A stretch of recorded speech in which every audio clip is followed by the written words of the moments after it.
Avis vascular centre మన దేశంలోనే the best varicose vein hospital. Hi, welcome to my show. ఇండస్ట్రీలో hit సినిమాలు ఉంటాయి, గొప్ప సినిమాలు ఉంటాయి. ఈరోజు మనతో ఉన్న గెస్ట్ ఆ గొప్ప సినిమాలు తీసిన దర్శకుడు. ఆయన తీసిన ప్రతి సినిమా సమాజం మీద ఓ మంచి ప్రభావాన్ని చూపించింది. శివరామరాజు, టైగర్ హరిశ్చంద్ర ప్రసాద్, సింహరాశి, ఎవడైతే నాకేంటి, ఇలా ప్రతి సినిమా ఏ సినిమా తీసుకున్నా దాంట్లో ఒక మంచి అర్థం ఉంటుంది. ఆయన ఎవరో గారు, సీనియర్ దర్శకులు వి సముద్ర గారు. ఆయన మనతో ఉన్నారు. ఆయన అడిగి ఆయన సినీ విశేషాల గురించి తెలుసుకుందాం. హాయ్ సార్, నమస్తే. నమస్తే సార్. అండ్ మీలాంటి ఒక పెద్ద దర్శకుల ముందు కూర్చొని ఇలా ఇంటర్వ్యూ చేయడం నిజంగా నేను ఒక గౌరవంగా ఫీల్ అవుతున్నాను. ఎందుకంటే మా మీద మేము చిన్నపిల్లలుగా ఉన్నప్పుడు కానీ లేదంటే సమాజం మీద కానీ మీ సినిమాలు చూపించిన ప్రభావం అటువంటిది. ఒక సింహరాశి తీసుకుంటే ఒక అమ్మ సెంటిమెంట్, ఒక శివరామరాజు తీసుకుంటే అన్నా చెల్లెలు సెంటిమెంట్, ఒక టైగర్ హరిశ్చంద్ర ప్రసాద్ తీసుకుంటే ఒక రైతు సమస్యల మీద. అలా ప్రతి సినిమా ఏ సినిమా తీసుకున్నా కానీ సమాజానికి ఒక సందేశం ఉంటుంది. అండ్ అలాగే దాంట్లో ఒక మాస్ యాంగిల్ కూడా ఉంటుంది. సో అందుకని నేను ఇందాక మిమ్మల్ని పరిచయం చేసేటప్పుడు హిట్ సినిమాలు వేరు, గొప్ప సినిమాలు వేరు. మీరు అలాంటి గొప్ప సినిమాలు తీశారు. ఇంటర్వ్యూ ఒప్పుకున్నందుకు నిజంగా చాలా thank you sir. Thank you sir. Sir, ఏ సంవత్సరంలో ఇండస్ట్రీకి వెళ్ళారు మీరు? 88 ఎండింగ్. 88 ఎండింగ్ అనమాట.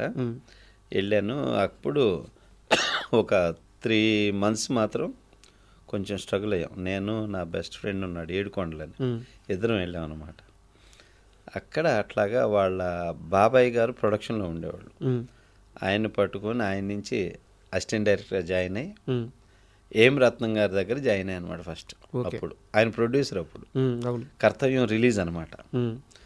ఆ టైంలో కలిస్తే నెక్స్ట్ ఇది రిలీజ్ అవుతుంది, ఇది రిలీజ్ అయిన ఇమీడియట్ పెద్దరికం అనే సినిమా ఉంది, దానికి చేరుదు కానీ అని చెప్పేసి దానికి నన్ను జాయిన్ చేసుకున్నారు అప్రెంటిస్గా. ఓకే.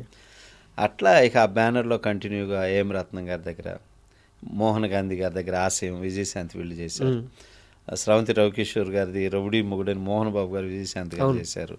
ఇట్లా ఈ చేసుకుంటూ పోకూరు బాబురావు గారి బ్యానర్లో, ఎయిటర్ మోహన్ గారి బ్యానర్లో, ముత్యాల సుబ్బయ్య గారి దగ్గర, బి గోపాల్ గారి దగ్గర, శరత్ గారి దగ్గర, సురేష్ వర్మ దగ్గర, ఇట్లా చాలా మంచి మంచి బ్యానర్స్లో మంచి మంచి డైరెక్టర్ల దగ్గర వర్క్ చేశానండి. ముఖ్యంగా మీరు ముత్యాల సుబ్బయ్య గారి దగ్గర పనిచేసినప్పుడు హిట్లర్ అని ఒక సినిమా వచ్చింది, చిరంజీవి గారు చేశాను సార్. హిట్లర్కు ముందు చిరంజీవి గారికి సక్సెస్ లేక చాలా కాలం పాటు కొంచెం ఇబ్బంది పడ్డారని చెప్పి విన్నాము. అవును. అసలు ఆ హిట్లర్ సినిమా స్టార్ట్ అయ్యే సమయానికి చిరంజీవి గారి మైండ్ సెట్ ఎలా ఉంది, హిట్లర్ వచ్చిన తర్వాత ఆ మైండ్ సెట్ ఎలా మారింది, కాస్త వివరంగా చెప్తారా? చిరంజీవి గారు ఏంటంటే అండి, ఎప్పుడు సెటిల్డ్ మైండ్. ఆయన చాలా మెచ్యూరిటీ మైండ్.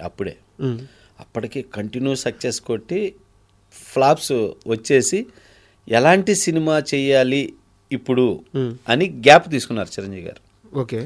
ఆ గ్యాప్ తీసుకున్న టైంలో ఎలాంటి కథను సెలెక్ట్ చేసుకోవాలి ఏంటి అనే ఆలోచనలో పడి ఆయన చూస్తూ ఉంటే అప్పుడు మమ్మట్టి చేశాడండి హిట్లర్ సినిమా మలయాళంలో.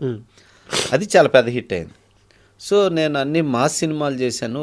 మళ్ళీ చాలా తర్వాత ఒక మంచి ఫ్యామిలీ సెంటిమెంట్ ఫిలిం చేయలేదు. ఓకే. ఈ కథ పర్ఫెక్ట్ నాకు అనుకొని అప్పుడు ఎయిటర్ మోహన్ గారు ఆ రైట్స్ కొని ఉన్నారు.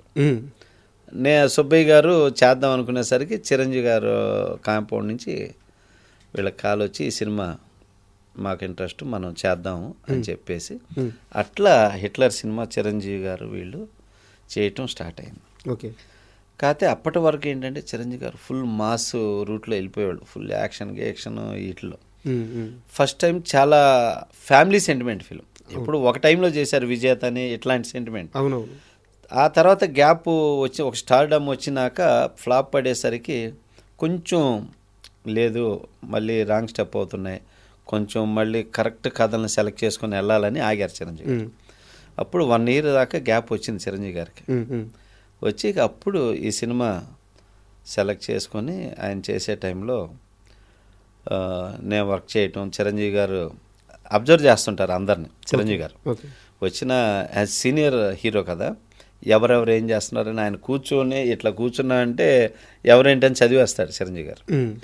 సో అట్లాగా చూస్తుంటే నేను వర్క్ చేసే విధానం చూసి నన్ను పిలిచారు ఒకరోజు. నువ్వు బాగా కష్టపడుతున్నావు సముద్ర, పైకి వస్తావు, డైరెక్టర్ అవుతావు నువ్వు అని ఫస్ట్ బ్లెస్ చేశారు చిరంజీవి గారు. సూపర్. బ్లెస్ చేసేసరికి ఇక మనం అభిమానించే హీరోలు మనని బ్లస్ చేయటం ఇంకెలా ఉంటుంది, ఇక ఇంత బలం కొండంత బలం వచ్చినట్టు అనిపించి ఇంత పెద్ద హీరో బ్లస్ చేశారు. ఫస్ట్ నేను సక్సెస్ అయిన అనుకున్నాను.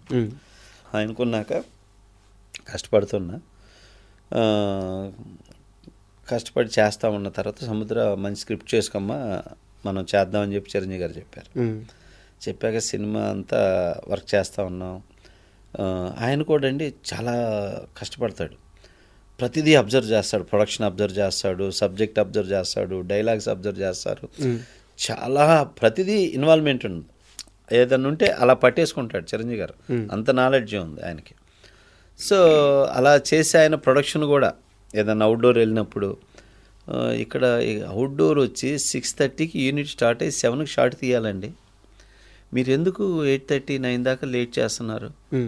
నేను రెడీ 6:30 నేను స్పాట్లో ఉంటాను, రేపు 7కి షార్ట్ తీయాలి, మీరు ఎందుకు పోయారు, టైమింగ్ వేస్ట్ చేస్తున్నారు మీరు అని చెప్పి నిర్మాతల గురించి ఆలోచించి చిరంజీవి గారు ఎటుమోహన్ గారు పిలిచి చెప్పటం నేనే నా దృష్టితోటే నేనే ఉన్నా.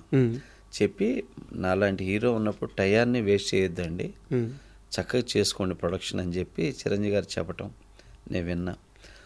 అదే సాంగ్కి డాన్స్ మాస్టర్ ఎవరంటే లారెన్స్. మీరేగా తీసుకొచ్చింది? లారెన్స్ని నేనే ఏటుమోహన్ గారికి పరిచయం చేశాను. లారెన్స్ అప్పుడు చిన్న చిన్న సినిమాలు చేస్తూ ఉంటే నేను పద్మాలయ స్టూడియోకి వెళ్ళా, అక్కడ చేస్తూ ఉన్నాడు అనమాట. అప్పుడు ఇట్లా చిరంజీవి గారు ఎవరైనా కొత్త వాళ్ళని ఇంట్రడ్యూస్ చేద్దామండి, టాలెంట్ వాళ్ళని అనుకుంటున్నారు. ఆ మాట నేను లారెన్స్కి చెప్పాను, బ్రదర్ చెప్పు నేను వస్తాను కలుస్తానంటే, సరే సారథి స్టూడియోలో అనమాట అప్పుడు సెట్ వేసాం, రండి పరిచయం చేసి చెప్తాను అంటే మాస్టర్ వచ్చాడు. వచ్చి నేను ఏటుమోహన్ గారికి పరిచయం చేసి ఇలా చేశాక మోహన్ గారు చిరంజీవి గారు తీసుకెళ్ళి పరిచయం చేస్తే, సరే అమ్మా ఇది సాంగు, నువ్వు ఏదైనా ఒక సిగ్నేచర్ మూమెంట్ చేసుకొచ్చి చూపిస్తే నేను కన్ఫర్మ్ చేస్తాను అని చెప్పారు. అట్లా వెళ్ళి ఆ సినిమాలో అబీబీలో సాంగ్ ఇలా అంటుంటాడు చూడండి చిరంజీవి గారు, ఫస్ట్ లారెన్స్ ఆ మూమెంట్ చేసుకొచ్చి చూపించాడు. సింగిల్ సిట్టింగ్లో ఓకే చేశారు. లారెన్స్ అనే వ్యక్తి అంతకు ముందు దాకా చిరంజీవికి పరిచయం లేదు, కొత్త వ్యక్తి, చిన్న సినిమాలు తీస్తున్నారు, పరిచయం లేదు. ఈయన అప్పటికే మెగాస్టార్. అవును, చిరంజీవి ఎలా హ్యాండిల్ చేస్తారు ఆ డౌట్ కానీ, ఇతనికి ఎందుకు ఇవ్వాలన్న ఆలోచన కానీ ఏం లేదా? లేదు. ఎందుకంటే డాన్స్ మాస్టర్ చేసేటప్పుడు కంపోజింగ్ వాళ్ళు మూమెంట్లు చేస్తే ఆటోమేటిక్గా కెమెరామ్యాన్ ఫ్రేమ్ పెట్టేస్తాడండి. కెమెరామ్యాన్ గారు ఫ్రేమ్ పెట్టి ఇలాగ పెట్టా ఇలా కంపోజ్ చేసుకోమా అని చెప్పేస్తారు. అలాగా లారెన్స్ని కన్ఫర్మ్ చేసి ఫిక్స్ చేశాక ఇక అక్కడి నుంచి లారెన్స్ తిరిగి చూడాలి. అవును, ఎప్పుడన్నా కనపడ్డప్పుడు అంటాడే నన్ను చిరంజీవి గారి పరిచయం చేసి సముద్రనేరా అంటాడు అనమాట.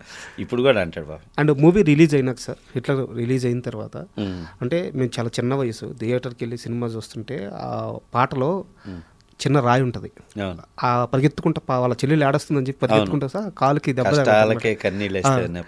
ఆ కాలుకి దెబ్బ తగలంగానే థియేటర్లో అందరూ లేడీస్ అందరూ తెగ ఏడ్చేస్తున్నారు. సెంటిమెంట్ సాంగ్ అది, చాలా మంది ఏడ్చారండి ఆ పాటకి. కష్టాలకే కన్నీళ్ళు వస్తాయి. ఎలా ఉండింది రిసీవ్నెస్ అప్పట్లో సినిమా రిలీజ్? అయ్యో సినిమా సూపర్ హిట్ అండి. చిరంజీవి గారికి చాలా మంచి హిట్ అయింది. సెంటిమెంట్గా చాలా మంచి రెస్పాన్స్ అనమాట. అంటే ఇట్లాంటి సిస్టర్స్కి ఇలాంటి ఒక అన్నయ్య కావాలి అని అంత మంచి మార్క్ తెచ్చింది ఆ సినిమా. ఇంకా మళ్ళీ అక్కడి నుంచి చిరంజీవి గారు మళ్ళీ వెనకలేదు. ఆ తర్వాత మాస్టర్ అని అన్నయ్య అని ఇక వరుస మళ్ళీ కొట్టుకుంటా వచ్చేసారు ఆయనకి. మళ్ళీ అట్లా ట్రాక్ అయిపోయింది. And for more videos, please subscribe to iDream. Please subscribe to iDream. Please subscribe iDream. And please subscribe to iDream. For more videos, subscribe to iDream. please like, share and subscribe to the channel. Congratulations, iDream. Subscribe to iDream. Subscribe to iDream. So subscribe to iDream Media. iDream ki iDream team andarki huge congratulations. Please subscribe iDream Media. Please subscribe to iDream. Subscribe iDream. Please subscribe to iDream. iDream అంటే నా కళల ఛానల్ను subscribe చేసుకున్న నోరు తిరుగుతలేదు, మీరైతే గంట గుర్తు కొట్టండి. For more such videos, please subscribe to iDream. Subscribe to iDream. Please subscribe to iDream. Please subscribe iDream Media. Please do subscribe to iDream. Please subscribe to iDream Media. For best entertainment and information, please subscribe iDream. And don't forget to subscribe to iDream.